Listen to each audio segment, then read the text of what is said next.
Welcome to A Minorities Report. This is Joe Salcedo. This is episode 14. And in this episode, this is my second solo episode. And then I titled my episode. You did. I did because this is the advantage of a host, I suppose. I am in the background today. There you go. You can hear my voice again. That's normally just speaking or recording. That's my partner, Mikey. Mikey will be asking me the questions that we have prepared for me. And hopefully, again, the purpose of this podcast is to share stories, and hopefully it inspires, encourages, and maybe entertain certain folks, to our listeners and our subscribers. Oh, yeah. All right, Mikey. Yeah, so you titled your own podcast From Candies to Closing. Which is and then he did subsections for it as well. So roots and hustle. This is his pastorship, like on paper. But so the roots and hustle, the spark of business. So Joe, take us back to the playground days. Do you remember the first time you realized you had a knack for business? I didn't know back then, but as I been, as I got older and started studying business books, reading business books and trying to learn from other business folks, that learning folks, learning your audience, learning people, is actually a business skill in which at a young age I knew to use and to do, particularly when it comes to homework, and then when the exams come, I know my weaknesses. I didn't know, I wasn't really good with math, and I was lazy to do my homework with every subject for that matter. And I learned to identify who the folks were, my friends who were good with math and science. And if there's a project that's going to be like a group project, I know who to team up with because I know who's good in drawing and painting and in acting and all that stuff. So I was good at identifying. I was quick to identify my weaknesses and other folks' strengths and my strengths too. But yeah, I heard there was a story of you trading like American candies sent by your dad for classmates' homework. Yes. What was going through your mind back then? So I knew, like I said, I knew how to study my people at an early age. And every now and then, my dad would send balikbayan boxes, which is a package of goodies from America, and then we will get it there in the Philippines. And some of those things are candies, Butterfinger, you name it. We would get it, Skittles, and so I thought I had this great idea to use it to bribe my friends, So whenever my dad would send us some of those candies, I would go to school and I will have extra, and I would hand them out to the folks that were nice to me and the folks that I needed help from, or that's been taking care of me when I need help with my math homework, or when we're taking an exam and I needed to get the answer. So I would trade them for homework. Here's some Skittles. You like Skittles? And they'll say, yeah, I like Skittles. And I'll hand it to them, and we're eating together. And then as they're enjoying, I go, by the way, do you have that math homework done? And then they're like, yeah. I'm like, can I copy your work? And they were more than willing to do it. So I think that's a business skill. Yeah, and going from that to like bartering, Yeah. like your experience with bartering, exchanging of goods, going Correct. back. So Yeah, yeah, exactly. I didn't know that I was doing that, but yeah. And then there was another thing too, like another hustle there where um, I shared in my first solo episode where in my school, you for you to get popular, you need to be either really smart, um, what's the other one? Good with basketball or good in fighting. So I wasn't really smart, and I love basketball, but basketball did not love me back. But so I was like in the fighting scene, right? So I would trade my services, for like the genius friends that I have. If anybody were getting bullied, I would say, "Hey, dude." One guy that I still speak with, his last name is Anisor. Anisor, I got you. Who's messing with you? So I kind of give them protection in exchange that he will help me with my math homework and all that stuff. So bartering is a huge thing, especially in business. yeah, I agree. Yeah. We use that too in photography, so that's a big one. Oh, there you go. Yeah, yeah. See, I didn't know that it was a business skill. All these things that I just mentioned. Yeah. So then you went from hustling to selling fake shirts, blankets, and risk. So later on, you started selling things like fake branded shirts and Korean blankets. What made you think, yeah, this could work? Yeah. Well, shoot, man. My relatives from California, they were the ones with those fake things, fake shirts, fake Oakleys. I was 16 going 17. I was pretty new here in America. And I went there for a vacation, and they offered it to me. They go, Joe, you want to take these shirts, sell them to your friends, make a little bit. So they were the ones that kind of gave me the idea, and I go, yeah, sure, I could sell those Fila shirts or Fila jerseys. There was a lot. There was Guess, Nike, pretty cool. I got them for a really cheap price, and then I sold them to my homeboys here. For profit, and it was pretty. It worked. It worked. Other than I was only working as a busboy over at the El Dorado around that time, and I would use my money as my capital. Whatever tips I got, I'll travel to California, buy some supplies from them, and then I'll bring them back here to Reno and sell to my friends. And then, and then I carried it on when I got married. And then came back here from the Philippines. I could not get a job right away. So I went back to that. Like I went to California, got some supplies. Korean blankets was in back then in 2002. What are those? I've never even heard of a Korean blankets, bro? Come on. I probably have some at home, honestly. You probably do. It's those, it feels, it's cotton. And it's like furry type of. Oh, I do have them. Yeah, and then there's like artwork. It's either like a sky or something. Yeah. So it's Asian, right? Most definitely Asian. Yeah, I got them. I would get them over there in California, bring them over here, and sell it, and it actually worked. Because people like them. Because I would still sell it relatively cheaper than what they can get it for in the retail stores. How much were you selling it for? The blankets. Both. Oh, yeah, the shirts and the blankets. Okay. For example, the fake shirts, bro.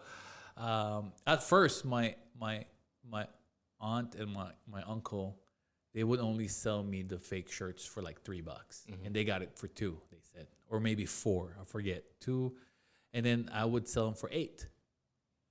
And then when they found, my big mistake was I was telling them how much I was selling it for. So the next few times that I went for supplies, they marked it up even more on their side. So kind of cut on my profit. The blankets, I would get them I got them for $15 or $10, 10, 15. I would sell them for 25 or 30. It was still pretty cheap because some other stores were selling them for like 40 or 60. So I was still cheaper. And I would have them. I would play basketball over at, I remember I had my supplies in my trunk in my Jeep Cherokee.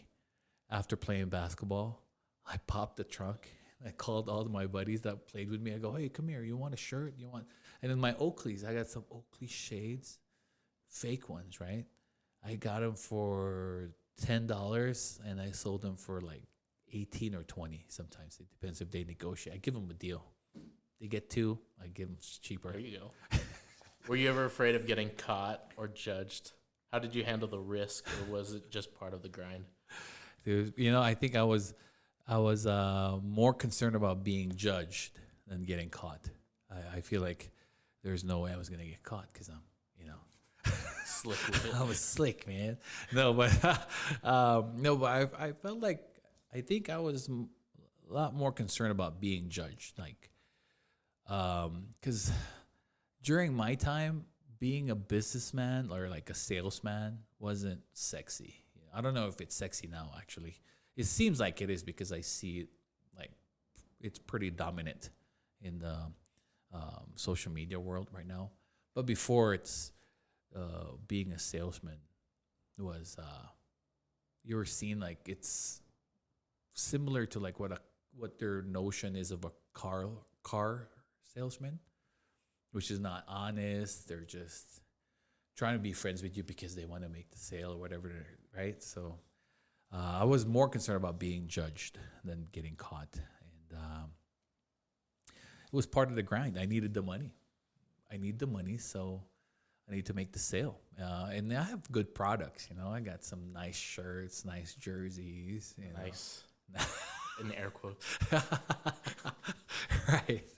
Right. And I don't think I was ever concerned about getting caught because I'm like small time, man. Like, it's not like I was moving like thousands of dollars. Right. I mean, there's a whole Filipino mall that's just fake stuff now, right? Yeah. Yeah. They have, in the Philippines, there's this place, or as far as I remember, if in my memory, is Green Hills. There's this one place, Green Hills, Same. all Yep. fake stuff. They even had pirated movies during my time. VCDs, DVDs. Yeah. So. So how did you? Let's tie it to like the Filipino culture now. So Filipino flavors and building community. Yeah. So let's talk about when you opened up your own Filipino store and snack bar. What inspired you for that move? Yeah, so that Filipino store happened because I did not get into real estate right away.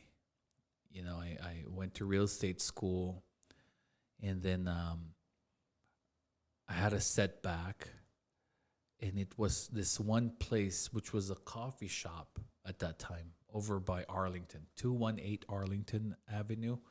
It's a barber shop now. So that spot was like I said, a coffee shop, and the owner was running a salon right next to it. She sold it to me, to Anna and I, for a certain amount, and the coffee shop wasn't working at all because it wasn't my idea. It wasn't my passion.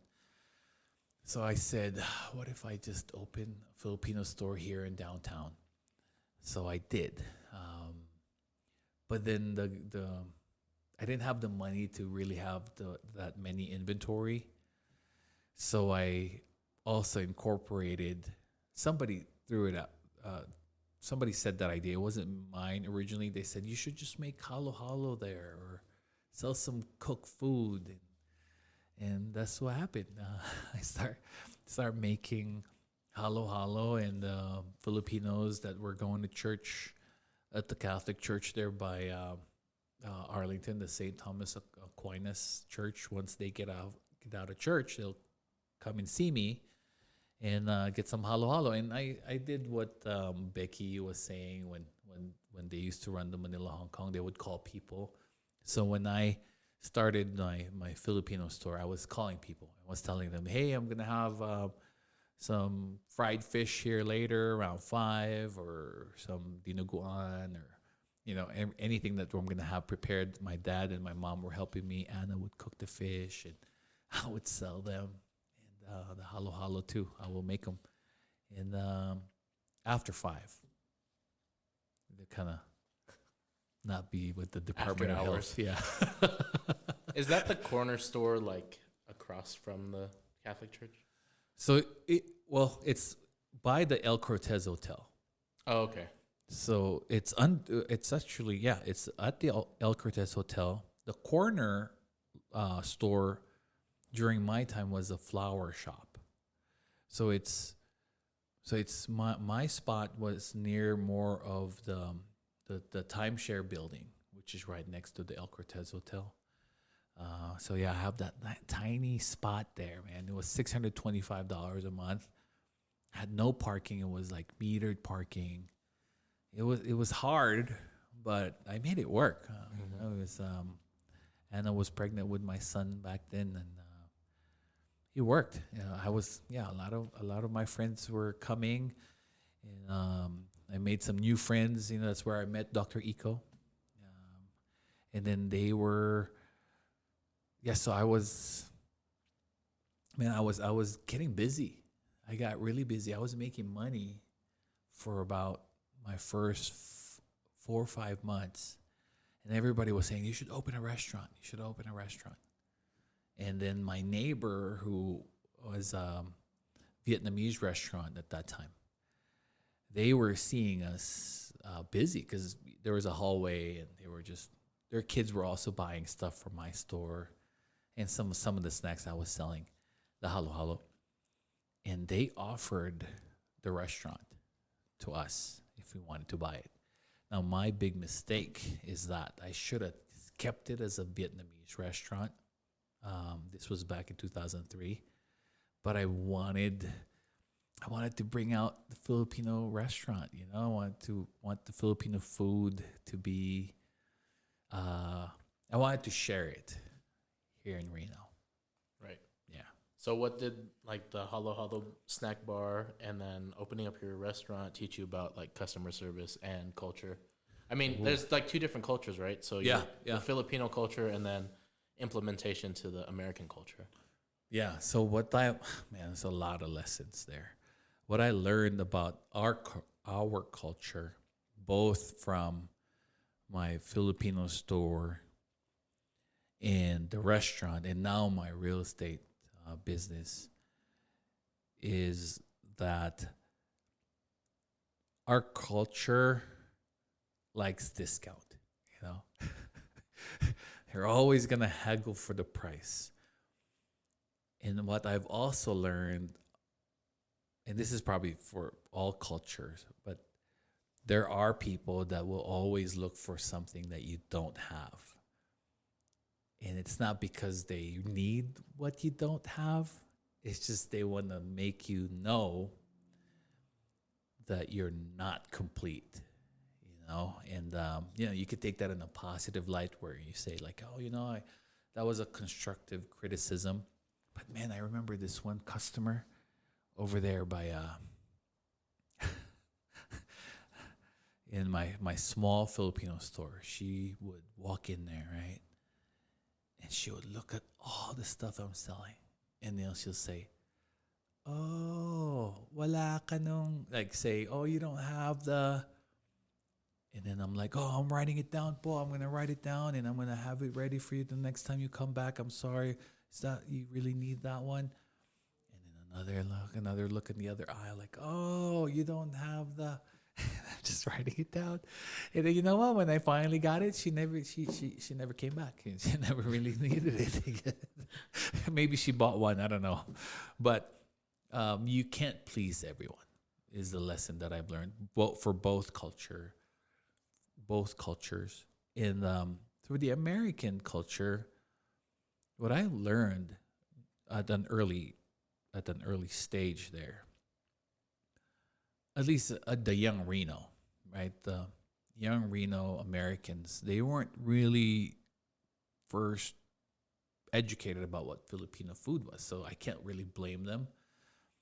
But what they told me was they don't like not knowing what they're eating, so they have to be able to, tell that, okay, you tell me this is chicken, so I really want to see. Because, right, I don't blame them. So what I've learned is the differences are okay to have. They're okay to have. And if I really want to win each business, that I must meet their needs, right?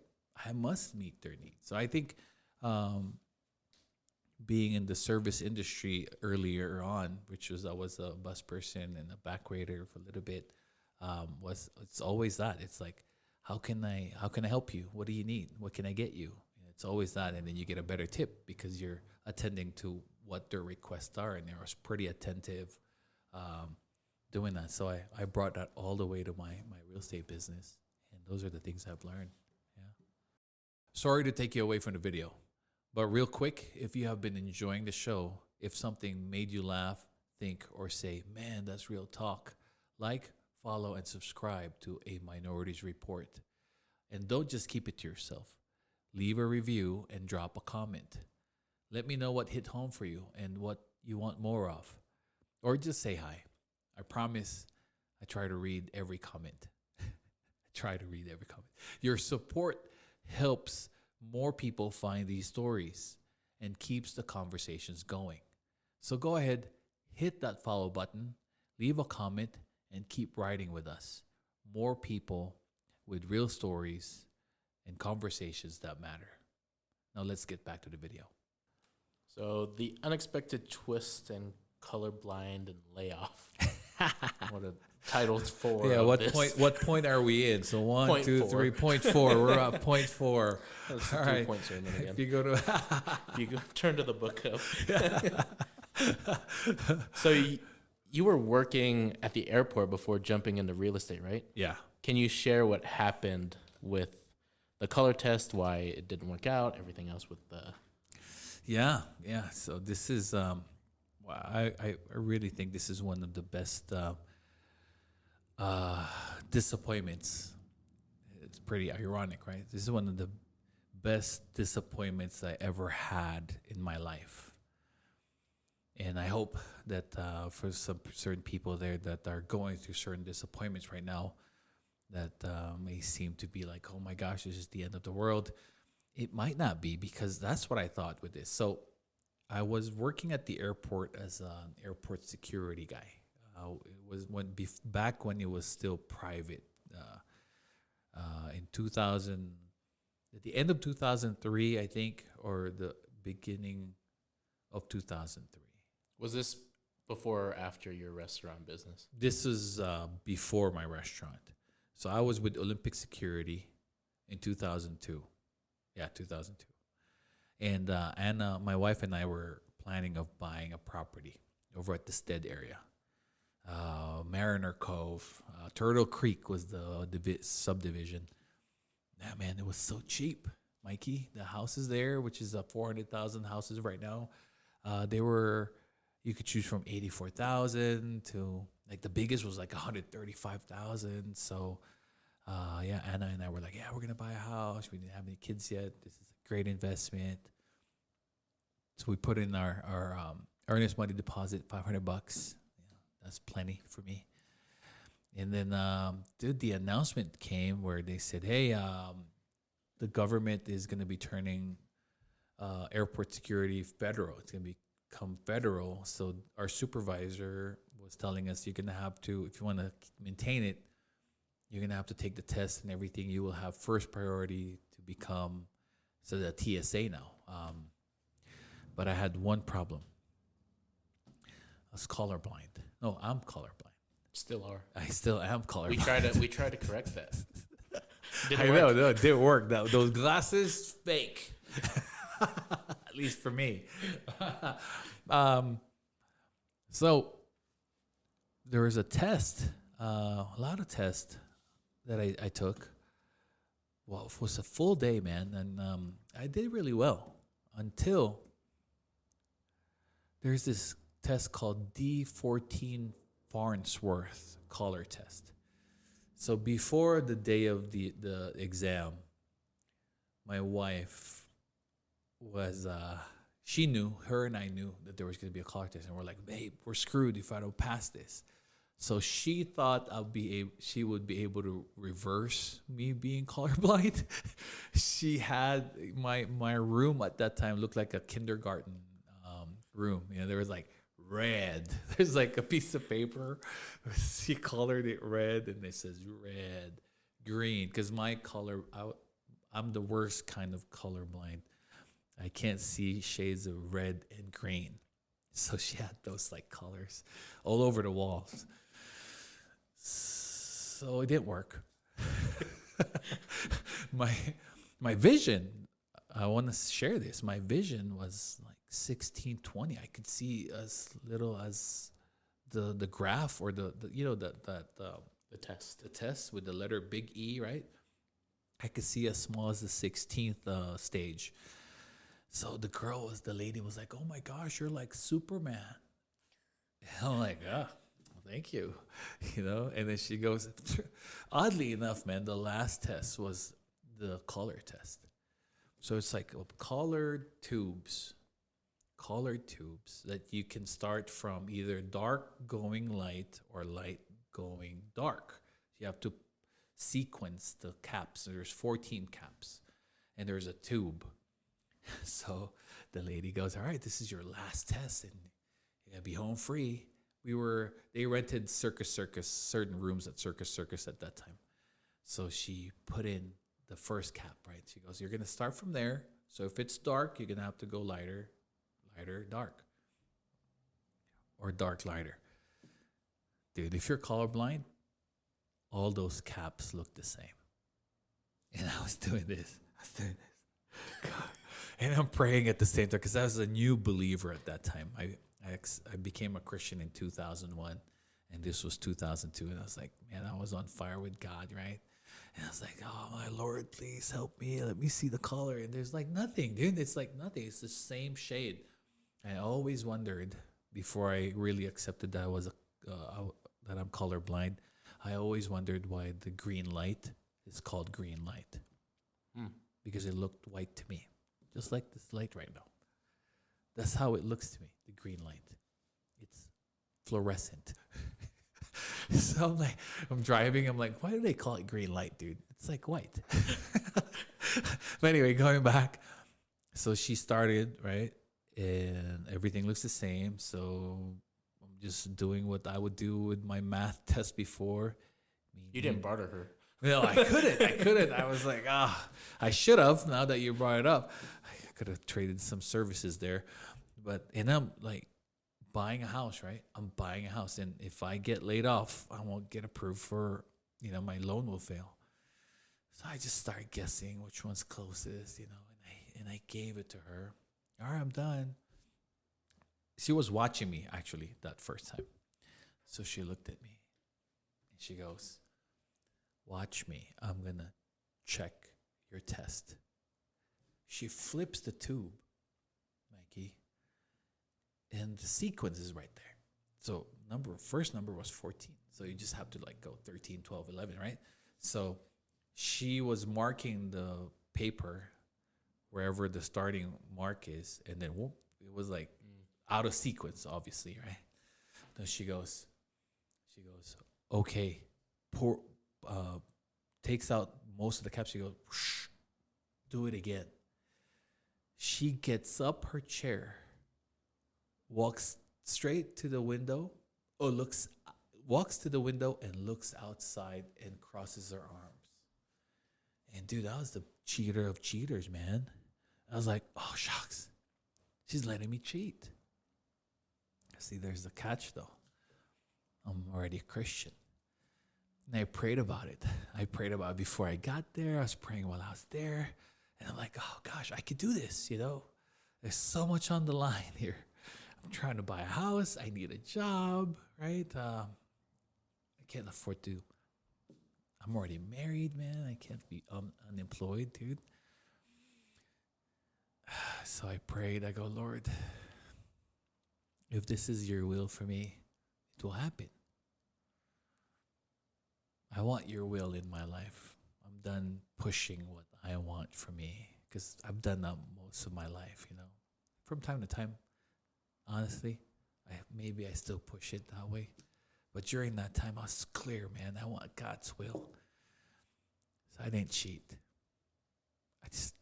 She was just looking out there. I could have just flipped it and look at where's 13, where's 12, right? I failed it. I was then told, all right, guys, you have 3 months left. And then the federal will be taking over. TSA will be coming in, and you guys were not. I was part of people that weren't hired. Yeah. Must have been hard. Yeah. I still feel the pain, actually. You did the right thing, though. I did. Doing the right thing for God doesn't necessarily mean it's painless, right? Or easy. Yeah. So what was going through your head when you got laid off? Because you were saying 3 months. Yeah. So in that 3 month span, were you like planning what was going through your head before? Correct. Yeah. I was thinking like, oh, dude, what am I gonna do? What warehouse am I gonna work at? Was it immediate warehouse that you were thinking of, right? Correct. Yeah. Maybe go back to a warehouse or the casinos. Were you at Sherwin-Williams at the time too? No. Before that, or it was after? No. So Sherwin-Williams was way before. Okay. I was still single when. That's a good question, man. When I left, in 2001, I forgot which company I worked for. It was either Arrow or another warehouse company. And then I went to the Philippines to go to school and get my degree. Yeah, go to school. That was my press release, at least. But that's another story for another day. But it was hard because I felt like crap because we lost the house. My mother-in-law actually traveled here. We were pretty excited about the news. And then she's like, "Oh, come see it. I'll be over there." So Mama Early was here. We showed her the model home that we're buying, where the lot's gonna be, and all that stuff. And then I get laid off, man. It's like you already said it, right? You already spread the news to the people that mattered, and then all of a sudden you're like not getting it. So it was pretty hard. Looking for a job was the next step, yeah. But I didn't know what to do. I had zero clue. So what was your mindset? What was your mindset at that point? So honestly, 50-50. I was like, oh, I'm glad I followed God. And then the other side's like, I should have just cheated. I should have just done my old ways, So yeah, to be honest, that was my mindset. And then we go from a setback to now a comeback. So real estate with $600. Yeah. How was that even possible? Yeah. So you received a $600 education voucher after the layoff. Yes. So that's not a ton of money. Mm-hmm. Why did you choose real estate school? You could have went anywhere else, but real estate is what you chose. I did. Like I said, that was earlier was me being laid off at the airport was the biggest, the best disappointment I ever had. Because when this $600 came, real estate school was $450 at that time. And I was getting denials, man. Like I would apply at certain places before I got this. And during the time that I got this voucher, I would apply at a certain place and I would get denial. I think it was monster.com, Monster Jobs or whatever. I was applying there for, because I've got my associate's degree in web designing. Nobody was hiring, dude. Nobody was hiring. I was getting all rejection letters, like left and right. And then $600 comes. I'm like, what am I gonna do with this? Many years before that, not many years, but a year before that or so, my father-in-law, when I was in the Philippines there, Anna's dad, he told me, you could be a realtor. Yeah, we were just talking, hanging out, and I'm like, oh, really? I didn't even know what it was. I'm like, well, what is that? And he told me, my friend in LA, he's a successful realtor, and you have that personality, and you have that confidence. I think you'll be a great one. You should be a realtor. You should look into it. So I remember that. So I'm like, oh shucks, maybe I could do real estate. And I did my research. It was 450. I'm like, oh dude, I got perfect. So I chose real estate, and was my best decision. One of my best decisions in life. 2000. I think that's 2002. End of 2002. After I got laid off. Before the restaurant, before the store. That's crazy. Like everything within that time frame, 2001 to 2003, 2 year span of the layoff. Yeah. Then real estate school. Yes. And then the restaurant. Yeah. How did you afford the restaurant? Did you have like already established with real estate and then you bought the restaurant, or no? How did that even work? Yeah, dude, great question. Because I was so after real estate school, I didn't get into real estate right away because I started that store. I got derailed. It was offered. I'm like, oh shucks, dude, let's just. I was offered like a installment payment to start the Filipino store. And with the Filipino store, like I said, right, the Filipino store, my neighbor, the restaurant, offered their restaurant to me. And they also gave me a payment plan. And then I called my in-laws. I asked my wife to kind of borrow money from my in-laws. And Papa G was very supportive, like sent the money right away. And I purchased it with that money, and I owed my in-laws with that capital. But then I was operating on like fumes, man. I didn't have a sign up outside. It was still like a Vietnamese restaurant. I forgot their name. I think it was, I want to say Saigon something, Saigon Pearl. I think that's what the name was. But we were pretty busy when we opened. And then, so I named my restaurant Manila Grill, 2003. The store, you laugh at this, Mikey. My store was called Salcedo's General Merchandise. I know. It was my mother-in-law's idea, man. She goes, you gotta put your last name here so that your relatives will be supportive of you. Filipino way. Oh boy. So yeah, that's funny. The Salcedo's General Merchandise was like a snack bar at the same time. It's a Filipino store. I was selling phone cards. I was selling food. I was then somebody introduced the balikbayan boxes. I start picking up balikbayan boxes, Mikey.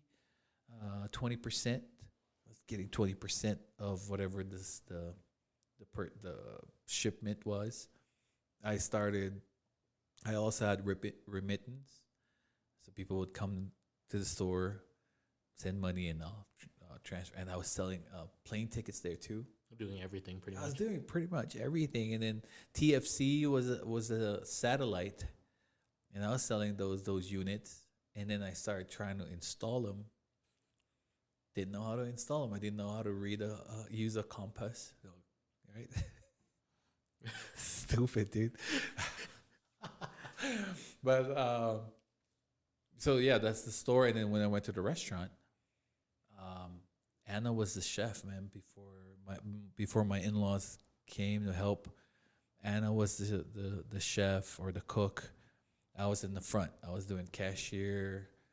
I was the waiter. I was the busboy. And then we hired people. We hired about a good 9 people crew in the restaurant. It was fun, we had a minimal menu. And then the Vietnamese owners, they said, we have a pretty good line of customers. Maybe you should keep Vietnamese and then introduce your Filipino food. So I did it for a little bit, and it was working. I was making money, and they were helping me. They showed me the recipe and all that stuff. Gave me the suppliers. It was a pretty nice transition. We're still good friends up to now, and but things changed. It's with business. Some people adjust faster. Some people adjust too soon. Some people don't adjust at all. Um, some people just make a bad decision, and I feel like I did all of that. I feel like looking back, I think I should have just stood my ground and said, we're going to keep the menu at a minimum in order for it to, because your exposure is your inventory. If your inventory increases, if your menu is large, then your inventory is bigger, which means more money, right? So we there was a time where we increased the number of food in the menu, and we couldn't keep up with the demand. We had some popular dish, but when Anna and I were running it, it was just us. We only had a few. Most of it was like I don't know if you're familiar with it, Mikey. The silogs. Mm-hmm. So all the breakfast plates. All the breakfast, yes, like all day. Serving it all day. The top silog, tosilog, spam silog, all tosilog, everything. We were making our own tocino. Anna was good at that. And then the dessert, my halo halo, that was my thing, man. My halo halo. It still is your thing. Yeah, it is. And then I wanted to bring boba. I could have been the first boba guy here in Reno, but the person that I assigned to kind of get that for me didn't follow through. So, but anyway. So when did the restaurant and the store kind of close to open the new door to the real estate business? Great, good question. So while I was running the restaurant and the store at the same time, because it was just right next to each other, I had some customers at the restaurant that were realtors, Filipino realtors. And then it reminded me that, gosh, dude, I could be one. So I said, I was asking them, like, hey, how is it? Are you making a lot of money? Is it good? And a couple of them were honest enough to say that it's a great business. Some of them were like gatekeeping. I think they were trying to scare me, like, oh, it's not consistent, and which is not. It's not consistent. You really have to make a sale, unless you're on a salary. But so that got me going, and then it didn't. It also helped that the restaurant we were struggling. We were struggling. We couldn't make the overhead certain months because you gotta be open. Our operation was we were open 7 days a week, so we're pretty much tied up there from 9 to like 9 a.m. till 8 a.m. until like closing. I would do deliveries, man. I did those. Then I had a band over because my brother-in-law was like a band guy, so we call it the Saturday nights or acoustic nights is what we would call it. So at a restaurant, the money maker for restaurants, I found out later on, is you are the drinks. If you can sell drinks, or the more drinks you sell, the better, because the markup on those drinks are higher than your food. It was so hard to make money, Mikey. The kare kare, which is oxtail, for those of you who are not familiar, oxtail with peanut butter sauce and eggplant and sitaw, right? The beans, string beans. To 1 pound of oxtail during my time with ponderosa meat was $2.49 a pound. And then so you gotta order that. So the labor part is you order that, you thaw it, and then you prepare, you cook, you serve, you wash. So that one bowl, it's like $8.95. with rice. And then people will say, some people, it's too expensive. It's so hard to make kare kare. I mean, it takes time. So it's kind of it was pretty difficult. It was for me at least. I think it's a difficult business. So when he wasn't doing well, and I could feel the challenge, it was getting to be too tedious for me. And we were arguing, man. It was so stressful. We were arguing in the kitchen in the back. We were just like, this is not good. I got back in real estate. No, I took the test, passed it, and then I started I applied with Prudential Nevada Realty. Oh, let me go back. Remember I said that I was getting rejection letters left and right? When I finally, for me to take the $600 voucher for a real estate school, the one condition that they told me is that I need a letter of acceptance from a real estate broker that after I finish the real estate school, I will get employment. So it wasn't really like a $600 cash thing, easy. You needed a confirmation. So I got my first, after getting a string of rejection letters, first acceptance, a real estate company. It was Century 21. I think it was Minor Realty. I got it, and then and then I got into real estate. Then I got my real estate. I went to Prudential Nevada Realty because the training was pretty good there for rookies. I door knocked, bro. My first deal was my buddy Ken. Episode 3. Episode 3. Ken Allen, man. He's still very generous, very trusting of me. I was still in the training class, and then I called him because they said something like, if you know somebody who's thinking about selling or buying, you should make a call right now and get that listing. I called Ken. I go, Ken, I think I heard you at a party thinking that you were going to sell. And he goes, yeah. Do you have your license? I go, I do. And he goes, yeah, come list my house. But the comps, this is how good Ken is. That's why he's a good businessman. The comps during that time for his house at Midnight Court was 189,000. Homeboy wanted 210. And I got him 210.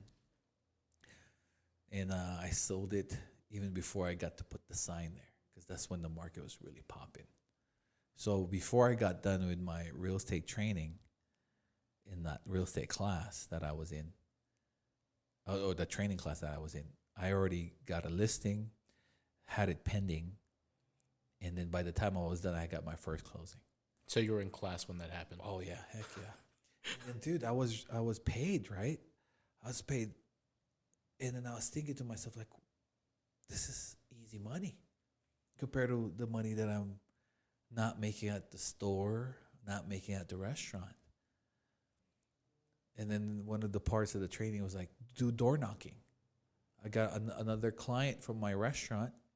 He said, hey, Joe, I heard you're a realtor. Can you sell my house? I'm relocating to Texas.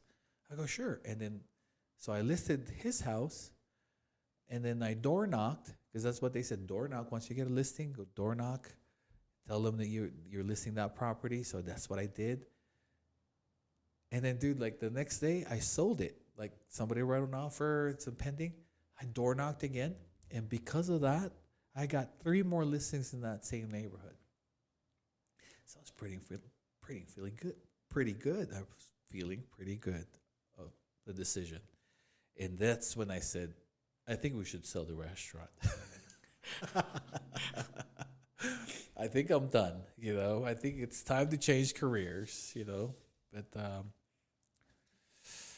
so that first sale feeling, it felt really good, huh?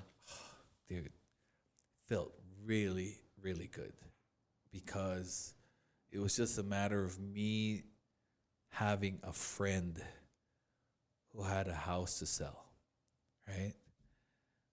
I mean, I did all the hard labor things that I'd done in my, in my life. I worked at Sherwin-Williams, which is during my time was $9.75 because I worked swing, so there's that pay differential.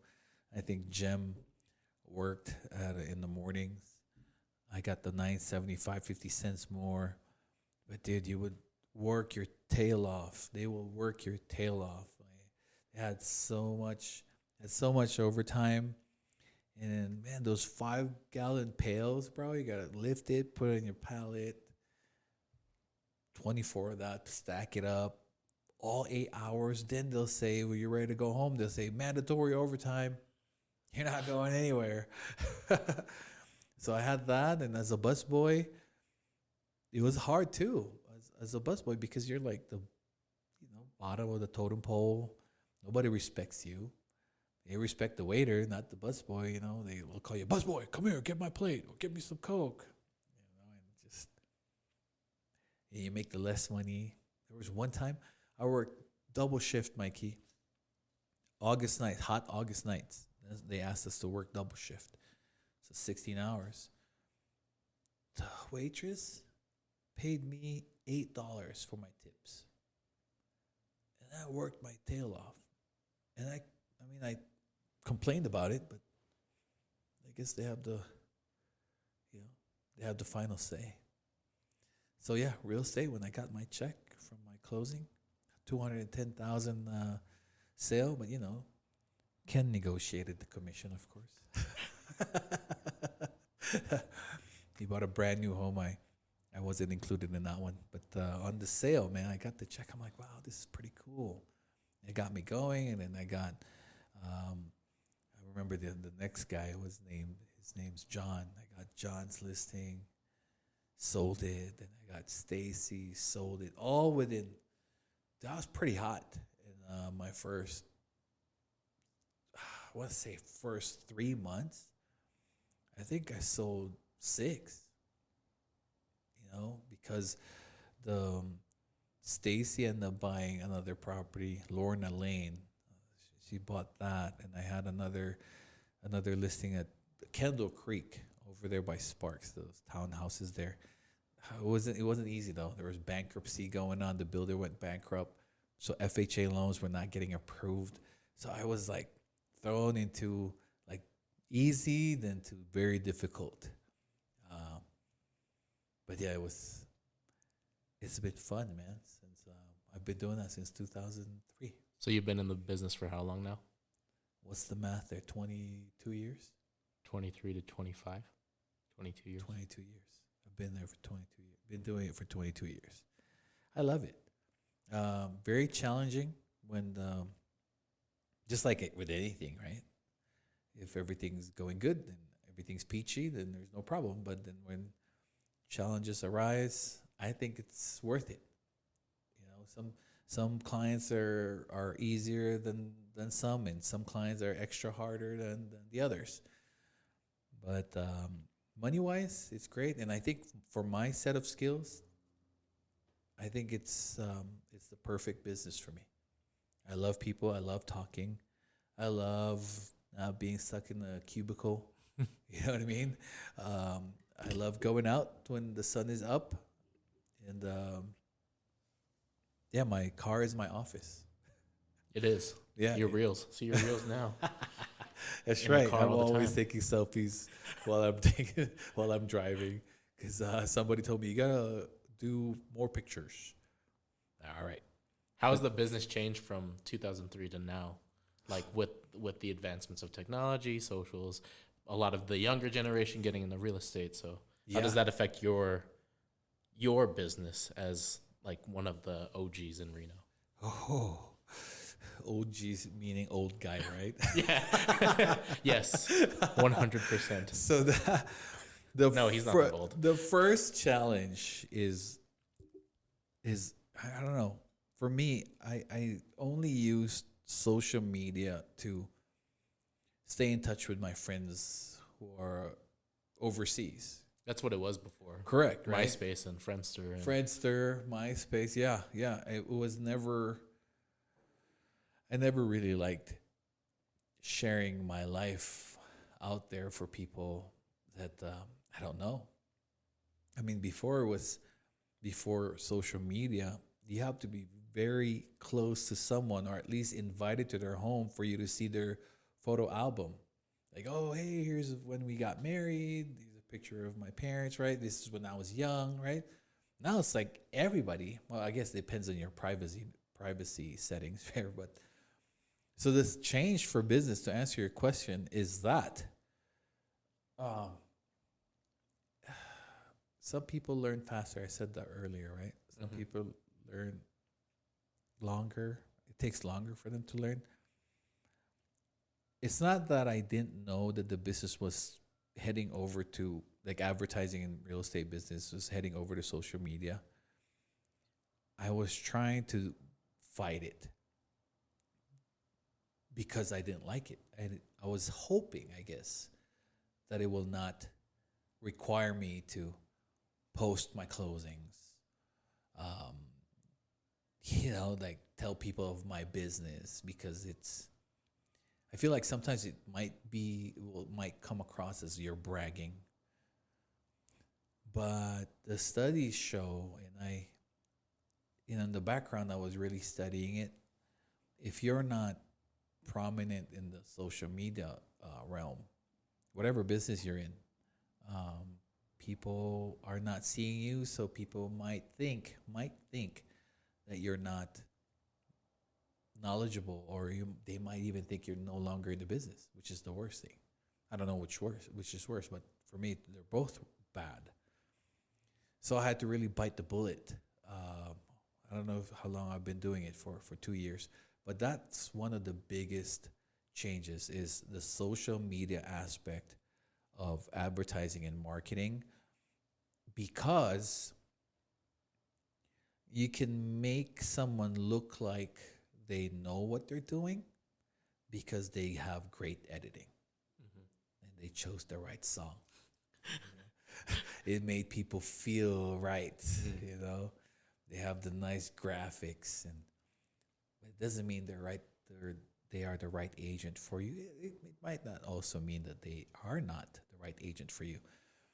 But yeah, that's the biggest change, and it's very challenging. It was very challenging for me. It still is. I mean, doing the podcast is really me stepping out of my comfort zone. I do speak in public at church as a pastor for the past 10 years, and if when I did it for a short sale class that I was one of the speakers back in 2009 in Truckee, I don't mind speaking in public, but the notion of it's going to be online, it's going to be there forever. What if I say the wrong thing? It's always going to be there. People are going to make fun of me. What if I have a pimple? Which sometimes I do. And then the sniffles when they're shooting our episode because of my allergies. What are people going to say? So those are the hard things that I have to always fight through, um, because if I'm overthinking it at times, you know? Do you think it's an oversaturated market now? So like the photography game, it's getting to the point where it's kind of oversaturated where everybody's a photographer. Do you think it's the same with the real estate people coming in, and if they can't find a job in like warehouse, that's their backup now. It's not like a main job. It's a backup, like going to real estate. Right. That's how I see it from my generation. No, you're right. You're absolutely correct. There was actually a meme that they came up with. I don't know if it was a meme. Actually, I think she was really. It was a video. Did you see that? I haven't seen it. No. A girl crying. I don't know why I'm doing this right now. Habit. There was a meme where the girl was like sobbing, and she was filming herself. She goes, I guess the whole thing was her dreams. She's basically giving up on her dreams, and now she has to do real estate. So I think the answer to the question, is it oversaturated? Yes, it is, which makes it very difficult for everybody, right? Because everybody and their grandmother is a realtor, right? And there's only a few people buying a house. Then it's hard for the agents to make money. The other thing is it's hard for the public. It's hard for the public to now really determine who is the best agent, because just have the right editing, make it sound nice, look nice, make it, and people might end up choosing you because of that video you made, which is kudos to you for your marketing. Uh, but so it's yeah, the answer is it's saturated and it's very challenging for both the agent and the public to actually really get good service, and for the agents to make money. Yeah, it's not the same. So let's reflect and look at your legacy from when you look at your journey from trading candies to now closing homes. What do you think shaped you the most? Ah, I think what shaped me the most is just that mindset that I need to make money. You know, that hunger to make it is, I think, is what it's one of my biggest drivers up to now. So it changes, right? When I was younger, I needed that homework. I needed to pass the test because I didn't study for it, but I know somebody who did. So it was it was the need to get by whatever the thing that was in front of me, whether it was an exam, a test, a homework, or bills to pay. Um, because the intensity of my drive never changed, I want to say. Maybe it will change. The gears, it'll change because, oh, I have some money. Maybe I could go to neutral right now. But when I want to make money, my driver is always my why, and my whys changed. So when I was in school, it was to get by school. When I was single, I just needed to make some money. I needed to pay my car, I needed to money for parties. And then when I got married, I'm like, dude, I gotta provide for my wife. I gotta get me a house now. And then when I have my children,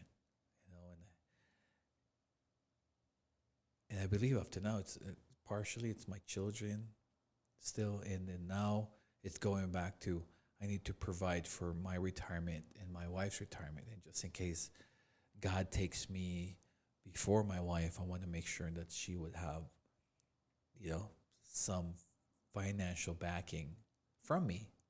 Um, so yeah, so I don't know if I answered the question correctly, but I guess that's how I wanted to answer it.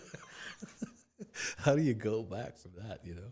And then how about your Filipino identity? How has that influenced the way you do business? Do you Ooh. market target like the Filipinos only, or how did that influence you in business? See, this is the interesting part, right? Um, I always pursue the Filipino market, even though in my first year, someone who's also now a realtor told me to avoid, by all means, the Filipino market because there's no money in it, and there's some truth in there, but but if you see my traces, it's I started a Filipino store, I started a Filipino restaurant, then I become the Filipino realtor. So there's always that. It was it was always a part of me because that is me. I'm Filipino. But even with that person's advice, so his advice was about avoid the Filipino market as much as possible. And at that time too, I was running the Filipino Basketball League. So I took over the Filipino Basketball League in 2009, but I've always been a part of it to get it started back in 2003 when I was running when I had my restaurant and my store. The guys came to me because the guy that used to run the basketball league took the money and ran. So it was like, no more league, no money. Somebody needs to fix it. And some of my friends came to me and they said, "Dude, you gotta do it." But I was busy. So I helped in the background. So since 2003, I've been helping. And then I finally took it over, put my name in it in 2009. That same guy that told me avoid Filipino business as much as you can because there's no money in it, told me leave that league. There's no money there.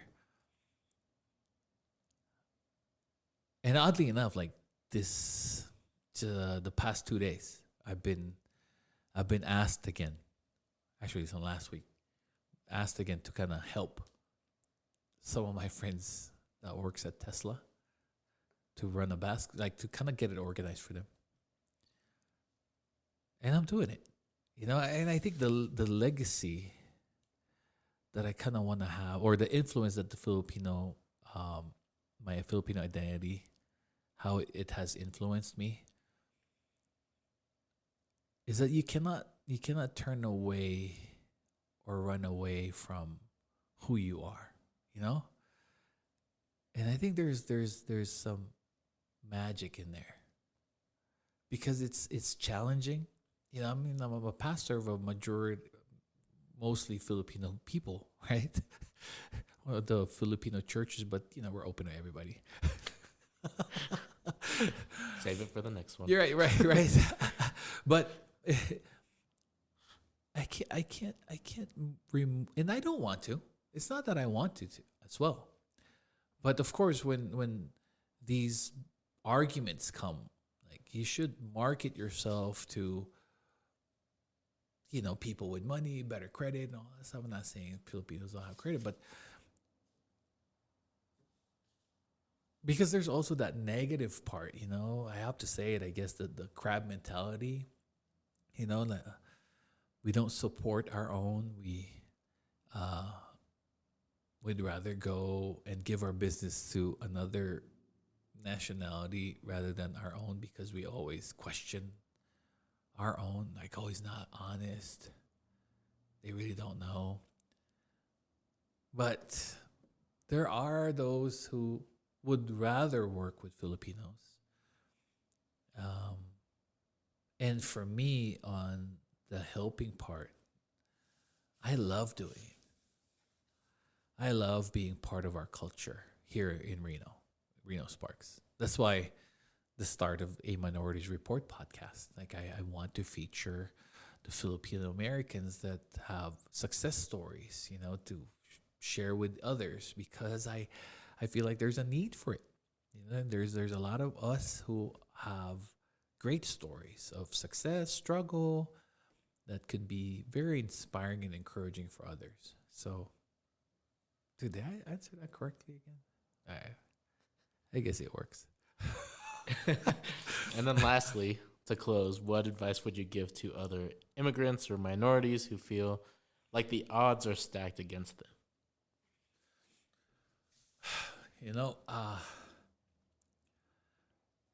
I guess the reality of that's us. That's already us, right? We are immigrants. We are minorities. Just accept it. There's no turning back from it. Oh, this is interesting. I had when I was with in my earlier years in the business, I had an assistant. He was American, and I was telling him we were planning the marketing, right? And I go, dude, you gotta put something that communicates and avoids. That avoids communicating that I'm a minority. I said that because I feel like I lost certain deals because of that. Like I don't know. That was my notion. So my guy goes, he looks at me and he goes, "But you're not white, Joe." And I go, "What do you mean? I'm not trying to be." And he goes, "Yeah, but everything that you're telling me, it seems like you don't want to be Filipino in this marketing piece." And I go, "Is it?" And it hit me. And I said, "Well, okay then. Let's remove all of that and let's just rehash it or change it." So from that point on, I was there's gonna be challenges that's gonna come up that you're not gonna get the business because they might think you just don't know it or they just don't get along with you, right? It might not be about our race or you being an immigrant or a minority at all. Because I've also been told that my uniqueness and me, my knowledge in the business is what makes me remarkable. You know, it's my commitment, it's my diligence, it's my follow through, you know, and all of that. So, but if when you face those odds, you just gonna have to tackle it. You know, yeah. So what if you lost the business because they don't like your race? Well, you know, on to the next client, on to the next prospect. Just make sure they're not rejecting you because you're not capable of doing it. Because once you get that yes, you're gonna have to deliver. You know, and then you have to work twice as hard. That's what I know. Like I know that my performance is what will truly set me apart and remove any doubt if they had any that can this Filipino realtor do it? Can this minority guy do it? So if they had any doubt at all, I want to make sure once they hire me, I'm delivering the service that I'm supposed to and I'm giving them 100% satisfaction. Just make sure that's what you're doing. All right. Thank you very much for tuning in, folks. Again, I hope that this story encouraged you today. Hopefully, it inspired you too, or one of the two. If it irritated you, just let me know. Text Mikey, actually. No, not me. But until next time, maraming salamat po. Hanggang sa susunod. God bless you.